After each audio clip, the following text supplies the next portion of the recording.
Au sommet de cette édition, le Réseau national des associations intervenant dans le domaine de la santé a lancé ses activités de promotion de la santé et des enfants en situation de handicap.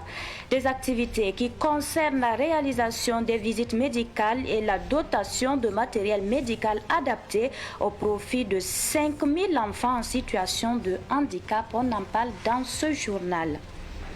Et puis, suite aujourd'hui des matchs de 8e de finale de la Coupe d'Afrique des Nations Côte d'Ivoire 2023.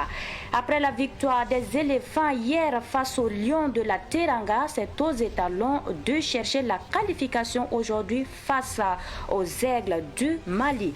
Le Burkina Faso joue ce soir face au Mali. Ce sont les principaux titres de cette édition. Mesdames et messieurs, bonjour et merci de nous choisir pour vous informer. Soyez les bienvenus. Et pour débuter, le procès opposant la Confédération générale du travail du Burkina, CGTB, à l'écrivain Adama Sigiré est de nouveau renvoyé au 26 février prochain à la demande des avocats étrangers assurant la défense de l'écrivain. Ils disent avoir besoin de prendre connaissance du dossier. Les détails avec Nafissatou Koumi et Sidiki Kabri. Dès le début du procès, les avocats maliens et nigériens de l'écrivain Adama Sigiré ont demandé le renvoi du dossier pour leur permettre de mieux prendre connaissance de l'affaire, ce qui a amené le tribunal à renvoyer le procès au 26 février prochain. Au préalable, le tribunal a reçu et accepté la constitution des avocats maliens et nigériens auprès du prévenu pour assurer sa défense. Selon ces avocats, il y a une connexion entre les dossiers. Adama Sigiré s'exprimait sur le même sujet, chose que les avocats de la CGTB ont vivement rejetée. Pour les avocats de la CGTB, les faits sont plutôt similaires et non connexes. Selon eux, chaque écrit constitue une infraction. Ils ont renchéri en indiquant qu'il n'y a aucune connexité entre les différentes procédures. Finalement, le tribunal a décidé de connecter tous les dossiers et de les mettre en débat le 26 février prochain. Pour rappel, l'écrivain Adama Sigiré a imputé à la CGTB et à l'événement d'avoir reçu de l'argent pour déstabiliser le pouvoir au temps fort de la polémique liée au meeting querellé du 31 octobre 2023. Le Conseil supérieur de la communication, CSC, est doté à présent de 9 nouveaux conseillers. Il doit veiller à l'application de la législation et de la réglementation relative à la communication au public et à la promotion de la liberté d'expression et du droit à l'information, entre autres. La prestation de serment s'est déroulée hier au Conseil constitutionnel. Micheline Zongo pour les précisions. Je jure solennellement de bien et fidèlement remplir ma fonction de membre du Conseil supérieur de la communication en toute indépendance et impartialité, de façon digne et loyale, et de garder le secret des délibérations. L'un après l'autre, les 9 nouveaux conseillers du Conseil supérieur de la communication CSI ont prêté serment devant le Conseil constitutionnel. Ils se constituent désormais comme une juridiction et ne répondent que devant la loi, aux valeurs et aux principes qui caractérisent la fonction de conseiller. En ce moment, le débat sur le rôle des autorités de régulation face aux médias sociaux bat son plein. On s'interroge tous légitimement au sujet de l'impact des réseaux sociaux sur notre devenir individuel et collectif, vu ce qu'ils représentent parfois en termes de désinformation et de discours de haine. Mesdames et messieurs les conseillers, l'article 5 de la loi organique vous donne en conséquence pour mission de veiller à l'application de la législation et de la réglementation relative à la communication au public, de promouvoir la liberté d'expression et le droit à l'information, de veiller au respect du pluralisme et de l'équilibre de l'information dans les entreprises de communication audiovisuelle, de presse écrite et en ligne, de veiller au respect de l'éthique professionnelle par les entreprises de communication audiovisuelle, de presse écrite et en ligne, privée et publique, et par les animateurs et journalistes professionnels. Vous serez donc amenés à vous prononcer comme une juridiction sur des questions dont vous serez saisis. Ces nouveaux conseillers nommés pour le compte de l'Assemblée législative de transition, du Conseil constitutionnel, de la présidence du FASO et des associations professionnelles des médias ont un mandat de 5 ans. Après, c'est vraiment les challenges. On espère pouvoir avoir la contribution de tous pour être à la hauteur d'un nouveau challenge. Vous savez que la situation que traverse le pays, le volet immédiat qui suit le système militaire, c'est vraiment la communication. Pour renforcer la cohésion sociale, certainement, et aguerrir aussi les professionnels qui aient tous les instruments pour être à la hauteur de leur challenge. Nous espérons vraiment le soutien et l'accompagnement de tous, une bonne compréhension. Cette prestation marque le début du mandat des nouveaux conseillers. Vous connaissez tous le contexte. Bon, le collège a des compétences assez variées, donc on va essayer d'être à la hauteur pour, comment on appelle ça, une régulation apaisée des médias. Déjà, c'est dire merci à ceux qui ont cru en nous, qui nous ont envoyé leur représenter.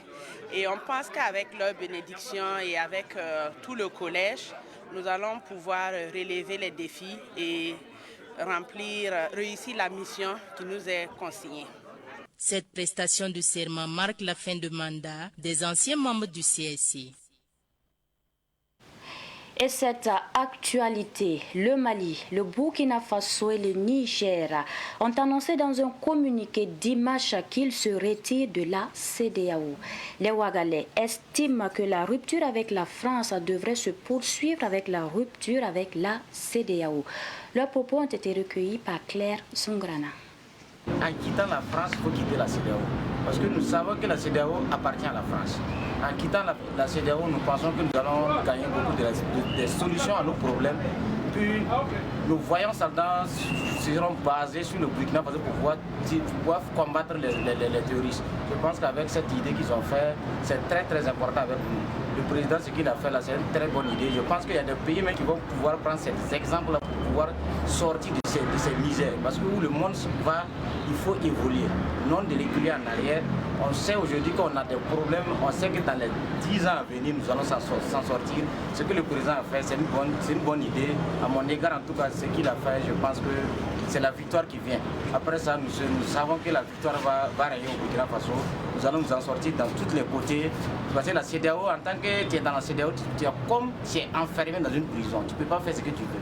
Mais avec ces idées qu'il a prises, les 3 pays-là n'ont qu'à être solidaires entre eux, que la paix revienne au Burkina Faso. Moi, je pense que c'est une bonne chose.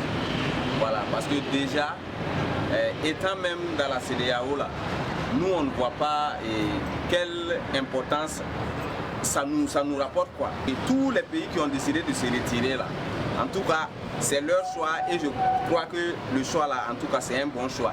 Nous appelons tous les autres pays, même qui sont toujours là-bas, là, de quitter dans la CEDEAO. Oui, c'est une bonne idée de quitter dans le CEDEAO, car cette coalition ne nous arrange pas. Les CEDEAO sont là pour protéger quelques individus, leurs intérêts.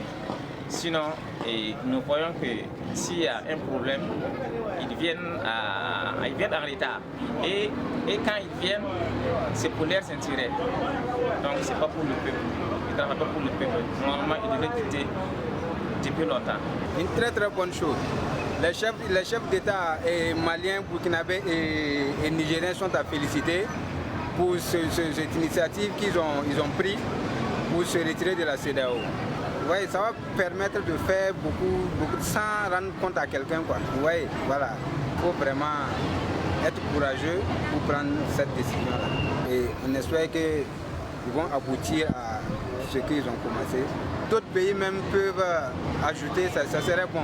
On pourrait avoir d'autres alliés, c'était bon. Et puis, je vous l'annonçais en titre, le réseau national des associations intervenant dans le domaine de la santé a procédé hier à Ouagadougou au lancement des activités de visite médicale et de dotation de matériel médical adapté au profit de 5000 enfants en situation de handicap. Une initiative qui s'inscrit dans le cadre du développement du capital humain à travers un meilleur système de santé pour tous. Sidiki Cabri. Ils sont au total 5000 enfants en situation d'handicap de 140 écoles issues de 6 régions qui vont bénéficier de visites médicales et de dotations de matériel médical adapté. Cette initiative du réseau national des associations intervenant dans le domaine de la santé vise à soulager ses élèves. Sur le terrain, il s'agit d'aller vers les enfants, d'abord dans un premier temps, les diagnostiquer, avoir d'abord une première liste et après maintenant pousser la consultation avec des techniciens beaucoup plus avisés. Et maintenant, ils vont nous définir le type d'handicap que l'enfant a et la nature du matériel qu'il faut acheter pour mettre à leur disposition. Pour les autorités, de telles initiatives sont à saluer. Le gouvernement ne pouvait pas rester indifférent à cette belle initiative et nous sommes venus pour féliciter et encourager le promoteur et l'ensemble des acteurs qui ont accompagné pour que l'initiative soit une réalité aujourd'hui. Donc nous lançons un appel à l'ensemble du monde éducatif, à recevoir les acteurs de ce domaine-là, à ouvrir leurs portes pour qu'aucun enfant vivant avec un handicap ne soit laissé à marche. Le présent projet, prévu pour une durée de 6 mois dans les régions du centre, centre-est, est, nord, plateau central et sud-ouest, a été rendu possible grâce à l'accompagnement de plusieurs partenaires techniques et financiers, dans le cadre de concertation des OSC pour un coût global de plus de 200 millions de francs CFA. À l'occasion du lancement du projet, le RENED a remis la somme d'1 million de francs CFA pour l'effort de paix.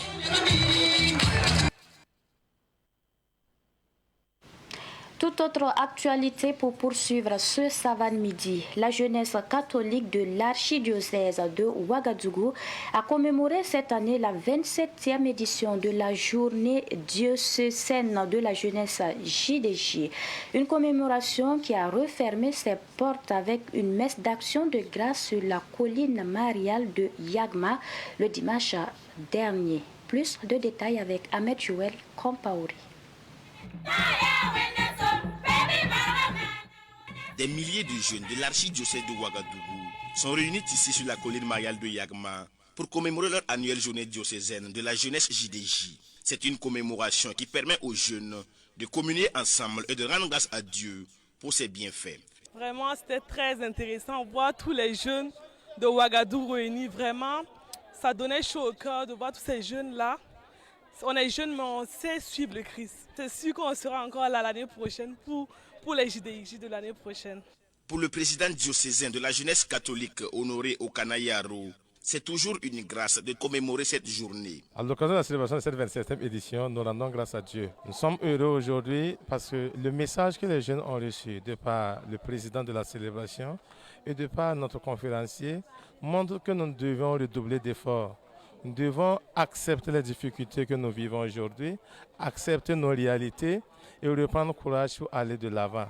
Abbé Thierry Nikema, aumônier diocésain de la jeunesse catholique de Ouagadougou, revient sur le thème de cette JDJ. Nous avons choisi pour thème pour cette JDJ dans les pas de Marie pour une église rayonnante et pour un Burkina résilient. Alors ce thème a été choisi en fonction de la situation que nous vivons, que ce soit au niveau de l'église, que ce soit au niveau de notre pays. Nous voyons que l'église traverse une crise actuellement et nous invitons les jeunes à prendre leur part de responsabilité dans la vie de l'église et de témoigner de l'église toujours et partout, témoigner de l'évangile, vivre de l'évangile dans leur quotidien afin que l'église puisse rayonner. Un Burkina résilient, nous avons invité les jeunes à impacter positivement notre pays dans leur milieu de vie, qu'ils sèment la paix, la joie, le pardon, afin que notre pays aille mieux. Le prêtre célébrant, Abbé Paul-Frédéric Sawadougou, par ailleurs aumônier national de la jeunesse catholique, invite les jeunes à observer une vie chrétienne en évitant l'influence du monde. En tant qu'aumônier, le conseil que je leur dirais, c'est simplement d'être chrétien, tout simplement. Voilà, de pouvoir mettre l'esprit chrétien dans tout ce qu'il faut. Voilà, pouvoir connaître davantage leur foi, avoir une foi solide. Il y a un certain nombre de fléaux autour du tabagisme ou de l'alcoolisme ou d'autres types de fléaux. Ce sont des défis qui se présentent à nos jeunes et c'est de leur dire de pouvoir s'approcher des différentes structures de l'Église et leurs sœurs conseillères, leurs aumôniers, leurs encadreurs et de pouvoir être aidés. La 27e édition de la journée diocésaine de la jeunesse catholique a refermé ses portes ce dimanche 28 janvier 2024. Rendez-vous est donné à l'année prochaine en 2025 pour la 28e édition. Et puis l'actualité sportive à présent. Le Burkina Faso affronte le Mali aujourd'hui à 17h GMT au stade Amadou Gon Koulibaly de Korogo pour un ticket en quart de finale. Cette confrontation entre voisins promet des étincelles. Les poulains de Hubert Velud sont prêts pour le match. Et dans cette même optique, les supporters des étalons du Burkina Faso en Côte d'Ivoire se prononcent sur le match entre les étalons du Burkina Faso et les aigles du Mali pour une place en quart de finale. Le match se joue aujourd'hui. Il s'exprime au micro de Ketura Saint-Pourri. À Korogo, en tout cas, c'est pour aller accomplir notre mission du 12e joueur qui est déjà en tout cas fin prêt, comme vous le constatez. Et les cars sont déjà prêts, tout le monde est embarqué. Bon, il reste le départ seulement, en tout cas, c'est imminent en tout cas, pour aller en tout cas supporter. Comme d'habitude, oui, nous allons jouer notre rôle, pleinement notre rôle, en tout cas exploser parce qu'il y a des cas qui ont quitté Ouagadougou, Bobo, qui vont rallier Korogo directement. Nous, on va aller s'ajouter à eux. Sur place, on a des supporters là-bas qui nous ont promis, en tout cas la diaspora aussi, qui est là parmi nous. En tout cas, je pense qu'il y a un gros nombre de supporters, un grand nombre de supporters qui est là, en tout cas, pour en tout cas, faire exploser les stars. Mais mon pronostic seulement, c'est la victoire ou rien, quel qu'en soit, même si c'est de la manière que la Côte d'Ivoire a gagné, moi, mon pronostic, c'est la victoire. Qualification pour les quarts de finale. On a fait tout possible, on a fait entraînement même, pour tout faire pour gagner le match ce soir. On va animer jusqu'à la fin, au début jusqu'à la fin. Jusqu'à 90e minute, 2-0, on va battre 2-0. Non, c'est notre frère, c'est pour cela qu'on va faire 2-0. Sinon, ça va être 4-0. Le match d'aujourd'hui, bon, je pense que nous, les étalons, on gagne 2-0. Ça, il n'y a rien à dire. Voilà, il faut que nos jeunes frères se battent. Il faut qu'ils mouillent le maillot pour arracher la qualification. Le score est de 2-0. C'est le football, hein, c'est le football. Et nous, on a confiance à nos éléments. Et la balle est ronde pour tout le monde. Elle est ronde pour tout le monde. Donc, on se bat jusqu'au coup de sifflet final pour arracher les 3 points. Je pronostique 1-0 en faveur du Burkina Faso. Et je sais qu'Inch'Allah, on va gagner. Oui, bah, vous savez que généralement dans le football, lorsqu'on est sur le rectangle vert là, on ne connaît plus son frère. Hein. On joue pour la victoire. Après la victoire, on se réconcilie. Nous gagnons. C'est pour ça que nous sommes venus suivre la compétition. Voilà, nous gagnons. Le score importe peu, nous gagnons. Il faut que nous gagnions. Ce soir-là, en tout cas, il faut dire que le Burkina va gagner 2-1. Donc c'est mon pronostic. Et je pense qu'au vu des jeux des deux équipes-là, on a beaucoup de chances de passer, d'aller en quart de finale. Je prévois une victoire, même si le Burkina et le Mali, c'est des pays frères. Ah, mais c'est le football. Hein. Voilà, nous partons pour une victoire. En tout cas, moi, je prie Dieu pour que les Étalons, en tout cas, les Étalons aient la victoire. Moi, je prononce 1-0 en faveur des Étalons.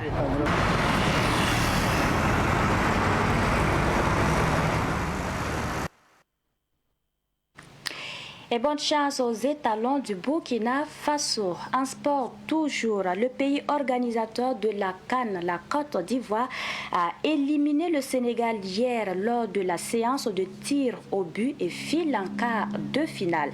Un match qui a tenu tout son pari. La Côte d'Ivoire, après sa défaite face à la Guinée équatoriale, a montré un autre visage hier. Sidiki Kabré a suivi le match avec des supporters. Son reportage. L'ambiance à ce village CAN est à l'image du stade de Yamoussoukro. Après 120 minutes de jeu, l'éléphant a crucifié le lion lors de la séance de tir au but. Un ouf de soulagement pour les organisateurs dont on avait vendu la peau trop tôt à Ouagadougou, comme à Boaké. c'est la joie. Quand final, on a joué comme ça, là, on s'en prend nos coups. On n'a plus peur de quelqu'un. On dit Sénégal, ils ne se jouent pas ballon. Ils ont eu la chance, ils sont allés là-bas. On est venu aujourd'hui, on a gagné. C'est le cœur. On ne met pas deux fois. Kaboum, on n'a pas peur de couteau. On a donné, on a gagné. Ouais, là, demi-finale contre Burkina, on a vu ce que Sadio Mané a fait à nos gardiens.